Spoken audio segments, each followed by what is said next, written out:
"ही रे माझा मितवा" या मालिकेच्या 8व्या भागामध्ये प्रेक्षकांनो आपल्याला असं पाहायला मिळालं, अर्णवसाठी ईश्वरीने टेबलवरती ज्यूस आणून ठेवलेलं असतं. तो इकडे तिकडे पाहतो, कोणी नाही ना आणि डायरेक्टली ते ज्यूस घेतो आणि पिऊ लागतो.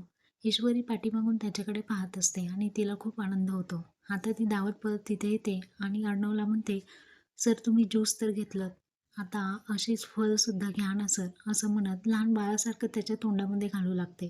इतक्यात आकाश येतो आणि ईश्वरी म्हणते, "सर मला घाबरवते ना आकाश सरांचं नाव घेऊन."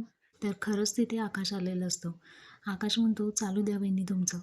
इतक्यात आकाश सांगतो, की "दादा, आपल्या अकाउंटमधून खूप सारे अमाउंट काढली गेलेली आहे. इतके मोठे ट्रान्झॅक्शन केले कोणी?" लगेच अर्णव हा बँकेत फोन लावून सगळे ट्रान्झॅक्शन जे असतात ते क्लोज करायला सांगतो. आता ते चेकबुक जे असतं ते अर्णवच्या रूममध्ये सापडत नाही. आता ते चेकबुक आपल्याला कुठे मिळेल ते पुढच्या भागात समजेल.